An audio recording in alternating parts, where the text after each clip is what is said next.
Hey, DM Scotty coming at you with a new craft. Hey, good to have you with me. Today is kind of interesting though.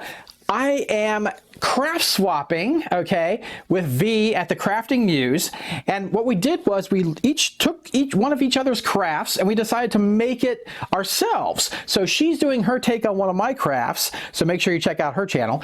And I'm doing my take on one of her crafts, and we're doing the craft swap thing. So we're gonna show our ideas and how we change things up and added or replaced if you don't have elements from the different crafts. So it's really fun. I hope you check out both videos. Let's hit that table and show you what I came up with for this lighted lich. Just really cool. I can't wait to show you guys. Hey friends, before we started the craft, I just wanted to mention I'm using a lot of interesting and cool materials in the video, and if you want to find those or pick those up, I have links below the video, my affiliated links. Now let's get started with the project. So like Vee, I used a cheap plastic skeleton, right? You can buy whole bags of these skeletons, very cheap. Now hers was a little more interesting than mine. It had like a headdress and that kind of thing, and a neck decoration. Mine's just a plain old bony skeleton, right? So I didn't have as much to start with, I felt, as she did. But like we're trying to show in our videos, we're trying to show that you can make these projects, add your own spin to it, have your own variations. You might not be able to find all the things from someone's video. Just use what you have. Okay, that's what we're kind of working on here. We're trying to showcase that in these videos.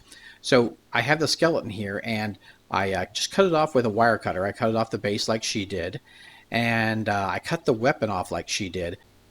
I decided, since I didn't have any interesting bits on my skeleton like she did to start, I would just cover the entire skeleton with modeling paste, which will give kind of a interesting appearance. It'll look like kind of shriveled flesh, because it does shrink a little bit when it dries. So that would be really, really cool. I also wanted to do a staff exactly like she did. So what I did is I wanted to have more lighting in the project, right? So I decided to use this fiber optic for the staff, and I thought that'd be really, really cool. So what I needed to do was I needed to insert it through the fist that I removed the weapon from. So I just took a little hand drill that I got, and you can see my link below for that. And it's really nice to have one of these, and it just, you can just drill right through the hand, and then the staff fit through there perfectly. So this is going to be cool. Now I've talked a lot about beads, but jewelry end caps can be really valuable in crafting. And see, look at this, my little box here full of them. I'm going to use some of these for little decoration on the Lich himself. So like kind of on his chest and on his head, like almost a hat. So I just glued those on with my E6000. After the glue dried, I painted everything with a flat black spray paint. And then I decided to paint the Lich's body with this mauve dust. And I thought it was a nice color for his desiccated corpse. And I thought it'd be fun to paint that before I tried putting the clothing on, as that would make it easier, right? After the paint dried, I applied a wash to give some shading effect. And I used a dark brown wash, and you can easily make it with just some dish soap or something like Jet Dry that thins out the water. I used a metallic taupe on the extra pieces I put on the miniature, as I thought it'd make it look like an antique-y type of gear that he would have. I also found this other jewelry piece that kind of accentuates the back of the head and really gives a dramatic flair to behind the head. So I also E6000 glued that on the back also. Earlier I was talking about having a bead box, and this is really invaluable to my crafting. So many great little shapes here. But anyways, I wanted a little piece to go on top of the staff, and I found this really cool little purple piece, but the hole wasn't quite big enough to fit on the staff, so I drilled it out with my hand drill, my little thumb drill. I then test fitted the gem on top of the staff, and voila, it fits right on the fiber optic cord. So this is going to be really cool. Like Vee, I wanted to have a cool magical blast coming from the Lich, but I was going to take it a little bit further, and I was going to use this wax paper to do that.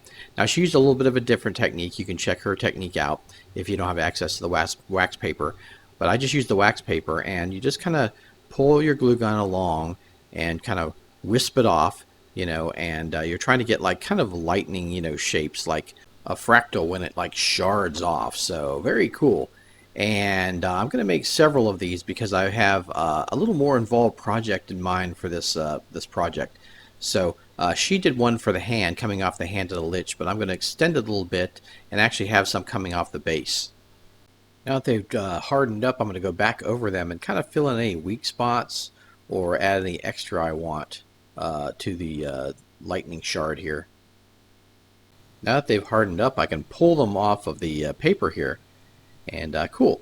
If there are any wispies on there, you can just melt those off with the tip of the glue gun. So super easy. And why I like a exposed metal glue gun. And then you can just drag it up the opposite side because the other side will be flat. So you want to kind of fill that in a little bit, and that's what I'm doing here. Just filling in the pieces. So easy to do. There we go. We'll let that harden up.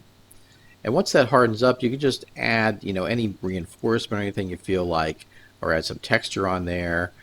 Just fill out a bit if you need to. And we're done with those.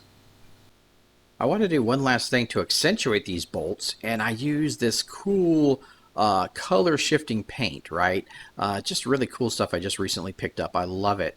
And I'm going to kind of wash it with the purple version because it's going to be kind of a purple theme of this as you'll start to see later as I fill it in. But yeah, so I'm going to use this purple shifting paint. I'm painting on very light. I don't want to cover up the translucency of the hot glue, right? I want to have it, I just want to accentuate it with like a purple shifting color with the paint. So I'm just going to do it on very wet. And if it's a little too wet, you can always add a little more color to it if you need to. But yeah, there we go. We can finish those up and then we'll move on to the next step of the project. So now I'm stuck with a nude lich, right? And, as well as looking gnarly, that's probably not the kind of thing you want to convey in your game, right? You want to have them clothed. So how Vee did it was she used cheesecloth on hers, right? And what we're trying to convey in these videos is that you can use alternate materials or, change it up. So that's the kind of thing you can take inspiration from a project and then change it up. So what I thought I would do is I would use my TP method. So basically what I did is I just kind of fold the TP over and then I drape it over the shoulders and wet it. And then I move to the cloak and kind of fold it up, put it on the back, wet it, and then you can kind of shape it while it's wet. You got to be really careful with it. It's really delicate. You can tear it up very easily, especially on this kind of thing. And then when I did that, I kind of realized, well, he doesn't really have a front. So I kind of folded up some more TP and then covered up his legs with it, right? Then when I get it shaped roughly how I want it, that's when I add the 50% water, 50% white glue, Elmer's Glue All, and this will harden this up nicely. So I just kind of squirt it out on the already wet project, and then I kind of bend it and fold it to be where I want it to dry, the shape I want it to dry. Kind of like when you make those Halloween ghosts out of cheesecloth, right? It's the same kind of idea. So just bend it and fold it to the shapes you want, and then let it dry up. Once the TP dries hard to the touch, you can paint it. And what I did was to make it even more reinforced and hard, I mixed in matte Mod Podge with the black paint when I painted the robe, and that'll really make it nice and solid. The build from here was just filling out more details. First, I put a plum wash on the robe to give a little bit of a undercolor, and then I dry brushed it with a blue-gray, really nice highlights there. And I also added the staff to the hand with the fiber optic. And I also decided to paint the fiber optic with a wash with my color changing purple wash. So pretty cool.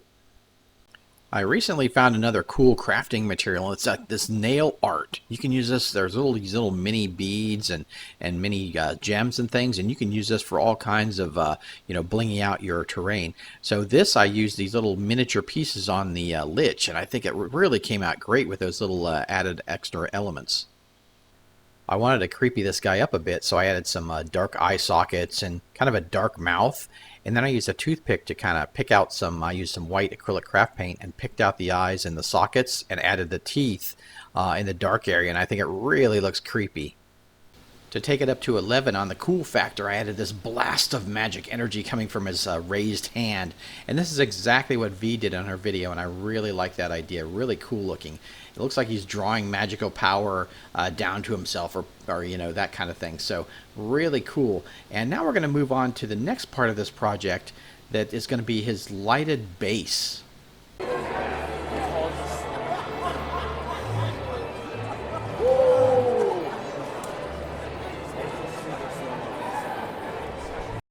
Hey crafters, I really like what V did with the base, having it light up with the tea light, but I wanted to go a bit more gonzo, and I picked up this submersible wedding light, and it can change colors.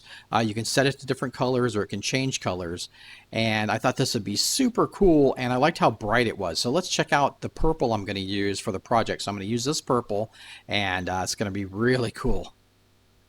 So the idea is I need something clear to adhere to so the light will shine through. So I picked up these bowls, little fruit bowls at the Dollar Tree. Now I took the little clear bowl and covered it in hot glue. So that's really facilitated by a hot glue gun that has a metal nozzle, right? So you want to smear the glue all over the surface. I got some pillow batting and I'm going to use that to cover the bowl, right? So I put some hot glue on. Just go all around. Blends right in with the hot glue you already got, and then just smush it on there, right? You're trying to make like kind of a cloud out of this thing, right? Cool. So here is the light, and it just fits right underneath. And line it up. It has a remote, so really cool. And look at that. So you just turn it on, and you get a really cool kind of magical effect. So that's going to be really super awesome. And the batting kind of covers up the bottom of the light. Okay, so now here I've taken those extra bolts and I've started putting them on the base. And just pull back the batting, glue it in, and then let it sit for a few.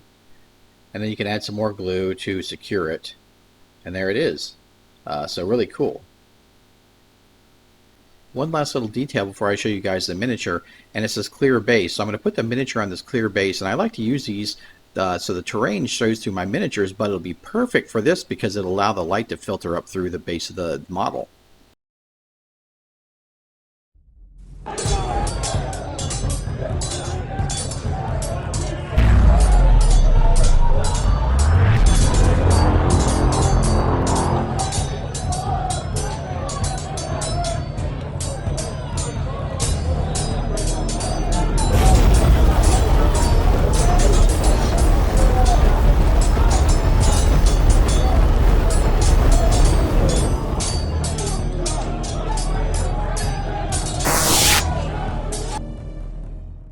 So crafters, I hope you enjoyed seeing that Lich battle there. But here's our Lich next to Roderick, and you can see he's a bit bigger than Roderick, but you could say his magic made him grow or something fun like that. And here's the cloud, the magical cloud that floats around and, can do damage to the party the whole time and that kind of thing, shooting out magical bolts. Here's a little submersible wedding light, and you can change the different colors. You could have this different colors. And I just really like the cloud hides that thing there, and you can set them on top, and the clear base, and all the glue gun bolts, the light shoots up that, as well as the fiber optic staff, the light comes up that. So just really, really cool. And I want to thank V for giving me this fantastic idea. Hey DM crafters, I hope you enjoyed the video. If you did, check out V's version, which was my inspiration for this video, so head over to the Crafting Muse and check that out. Also, if you're not subscribed to me, why not? Subscribe, hit that subscribe button. Also, you can help support the DM's Craft if you'd like to see more of this stuff. At my Patreon, I have a little bit extra content and a super secret Facebook group for the people that join. And check out my other videos. I have hundreds of other videos on tabletop crafting. You guys take care, go forth and craft, and just have fun.